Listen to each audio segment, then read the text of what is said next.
todos nós, você também deve ter ouvido que algo está acontecendo na Venezuela esses dias.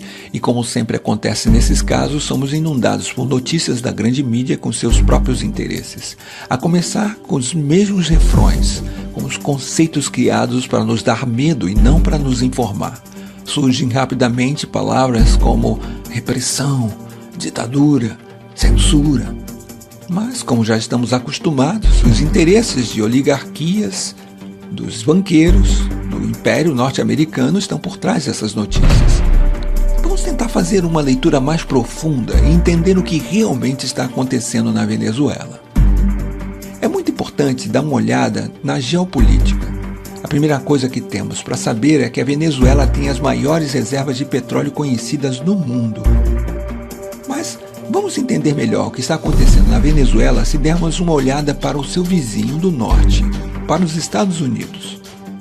A sociedade americana é uma das maiores consumidoras dos derivados de petróleo do mundo. Primeiramente, no que diz respeito à gasolina, eles têm a mais alta taxa de carros por habitante do planeta. E obviamente existem outros derivados como plástico, roupas, cosméticos. Para sustentar essa sociedade dependente de petróleo, os Estados Unidos têm que importar 60 dos 100 barris que consomem. Vamos tentar dar uma olhada um pouco mais ampliada de onde vem o petróleo que é consumido nos Estados Unidos. Nesse sentido, o Oriente Médio é uma área-chave. Os Estados Unidos importam uma parte significativa do seu petróleo da Arábia Saudita, Catar, dos Emirados Árabes Unidos, e com esses aliados lançou-se uma estratégia para dominar politicamente a região. São esses interesses de energia, tanto de gás como de petróleo, que estão por trás da guerra do Iraque, da atual situação na Síria, da ocupação da Palestina e da intervenção na Líbia. Agora, uma vez que vimos tudo isso, um simples cálculo nos permitirá ver por que a Venezuela é tão importante para os Estados Unidos. O petróleo que vem do Oriente Médio atravessa o Estreito de Hormuz e segue seu caminho através do sul da África até chegar ao Texas. Esta viagem dura entre 40 e 45 dias. Em vez disso, o petróleo que vem da Venezuela leva apenas 4 a 5 dias para chegar aos Estados Unidos. Ao comparar o custo que significa importar petróleo do Oriente Médio e não da Venezuela, podemos entender muito claramente quais são os interesses norte-americanos nesta questão. Agora, é muito importante que entendamos como esses interesses determinaram a história da Venezuela. Por mais de 40 anos, isso foi determinado pelo que foi chamado Pacto de Ponto Fixo. Foi um pacto político entre a Ação Democrática e o COPEI, o Comitê de Organização Política Eleitoral Independente. Através desse pacto, eles concordaram em um programa político comum, e a única coisa que mudava era que eles alternavam no poder de acordo com as eleições. Esses dois partidos de direita sequestraram completamente a democracia venezuelana por mais de 40 anos, defendendo apenas os interesses das oligarquias e deixando o povo venezuelano sem qualquer representação. O que eles garantiram durante os 40 anos no poder foi um petróleo barato para os Estados Unidos. Isso causou muita pobreza ao povo, que começou a se manifestar cada vez mais forte. Em fevereiro e março de 1989, essas manifestações já atingiram seu pico, até que foi chamado de Caracaço. Este marco histórico triste para a Venezuela significou a ordem do governo venezuelano para atirar nos manifestantes. Morreram mais de 3.000 pessoas em uma semana.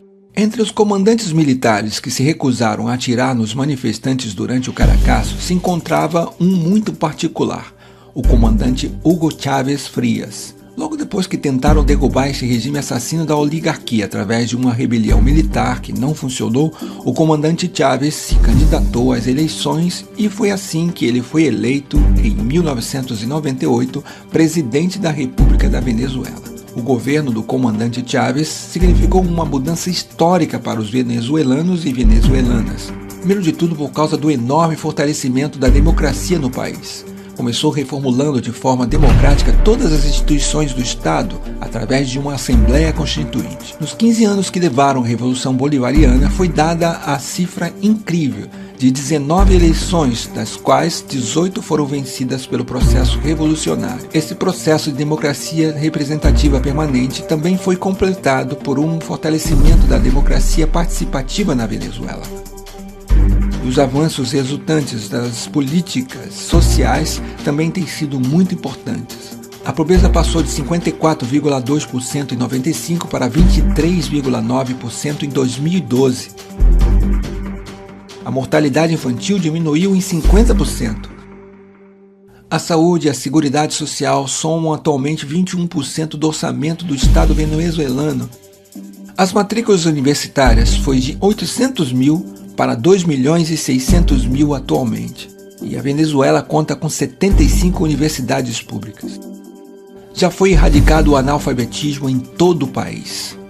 Obviamente, o Império Americano, vendo que pela primeira vez na história um governo venezuelano se ocupava muito mais com seu povo do que com os interesses norte-americanos e que o novo processo de união soberana e emancipadora da América Latina ameaçava sua hegemonia política, não ficou com os braços cruzados. Em 2002, apoiou claramente um golpe de Estado contra o governo democraticamente eleito de Hugo Chávez. Tendo falhado graças à mobilização popular, fomentou uma sabotagem econômica através de uma greve de petróleo com o apoio da oligarquia. No entanto, essa nova tentativa de desestabilização também falhou. A única coisa que mudou é que desta vez é uma nova estratégia, o que chamamos de golpe suave. O primeiro passo é a guerra econômica. Por mais que se tenha feito muitas mudanças na economia venezuelana, o país ainda depende muito das importações para satisfazer as suas necessidades básicas. E a mesma oligarquia que historicamente criou essa situação está tentando se aproveitar agora dela. Por um lado, alguns industriais ligados à oligarquia que quer acabar com o processo bolivariano está tentando criar escassez de produtos básicos para criar descontentamento na população. E do outro lado, alguns setores importadores que também querem acabar com esse processo estão especulando com dólares em vez de usá-los para importar produtos de necessidades básicas para o país. Isso demonstra mais uma vez o cinismo da oligarquia venezuelana disposta a tudo para voltar ao poder. Agora vamos ver o segundo e talvez o mais importante dos eixos do golpe suave. Este é a manipulação midiática. A oposição golpista venezuelana tem duas facetas, uma que se mostra pacífica e a outra que é claramente violenta. E certos meios de comunicação, tanto na Venezuela como no exterior, se converteram no eixo central dessa estratégia de golpe suave. Ao manipular de forma totalmente vergonhosa os fatos que estão acontecendo na Venezuela, eles querem fazer o mundo acreditar que o governo venezuelano está reprimindo duramente simples manifestantes pacíficos. Mas esse roteiro nós já conhecemos e não cairemos mais facilmente nessa armadilha. Se olharmos um pouco mais para a história desses últimos anos na América Latina, nós percebemos que os Estados Unidos e as oligarquias não ficaram de braços cruzados na frente dos movimentos progressistas. Primeiro foi a tentativa fracassada de golpe na Venezuela em 2002. Infelizmente, em 2010, o golpe de Estado em Honduras se concretizou. Então foi a vez do Equador, onde felizmente a tentativa de golpe de Estado em 2010 falhou. Mas isso não terminou e o governo paraguaio de Lugo não teve tanta sorte. E em 2012, ele estava derrubado por um golpe de Estado parlamentar. Em 2012 e recentemente em 2014, também foram denunciadas tentativas de golpe de Estado na Bolívia. Em 2016, infelizmente, o Brasil foi vítima desse golpe parlamentar.